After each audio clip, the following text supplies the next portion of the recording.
Jeshi la Polisi mkoa wa Mbeya linamshikilia Siwema Yona Simfukwe. Huyu ana umri wa miaka 24. Huyu alikuwa ni mfungwa aliyetoroka gereza la Rwanda Mei 13 mwaka 2025. Akiwa katika gereza hilo anatumikia kifungo cha miaka 30 kwa kosa la unyang'anyi wa kutumia silaha. Mtuhumiwa huyo ambaye nimemtaja, baada ya kutoroka gerezani amekuwa akifanya matukio ya unyang'anyi wa kutumia silaha, uvunjaji na ubakaji katika maeneo mbalimbali ya jiji la Mbeya, ikiwemo eneo la Iwambi jijini Mbeya.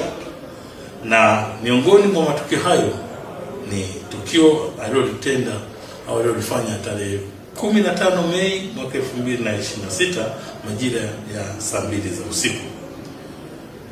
Eneo hilo ambako alifanya uhalifu huo ni huko eneo la Iwambi, ambapo alivamia nyumba ya mwananchi mmoja akiwa na silaha aina ya panga na kumtishia kumuua mtoto wa familia hiyo endapo wasingetii amri yake ya kuwataka kufungua mlango ili aweze kuingia.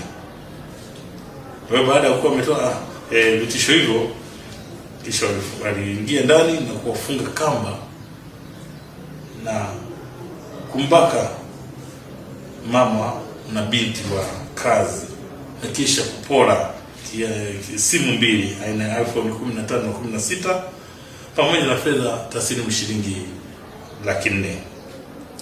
Aidha, mtuhumiwa huyu aliendelea kutenda makosa haya kabla hajakamatwa. Mnamo tarehe 22 mwezi wa 5 mwaka 2026 majira ya saa 3 za usiku huko kwa eneo la Iwambi alivamia nyumba nyingine tena ya mwananchi mwingine na kupora simu aina ya iPhone 11 plain na fedha taslimu shilingi 300,000 ambazo aliwaamuru walizitoe kwenye simu, na aliwaamuru watoe nywila au password ya simu ambayo ilikuwa na hizo fedha na kufanikiwa kuhamisha fedha hiyo kuingia kwenye fedha ya huyo mtuhumiwa.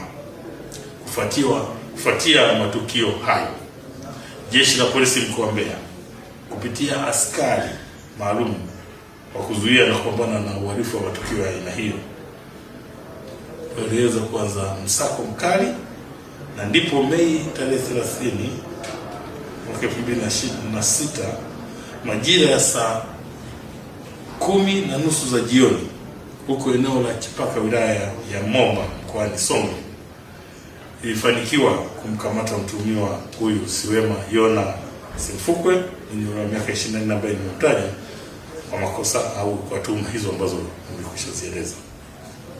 Mtuhumiwa baada ya kukamatwa alikutwa na silaha iliyotengenezwa kienyeji, panga, silaha ya shotgun, risasi ya shotgun moja na mizura miwili iliyokuwa ndani ya mifuko ya mifuko wakiwa wamehifadhi.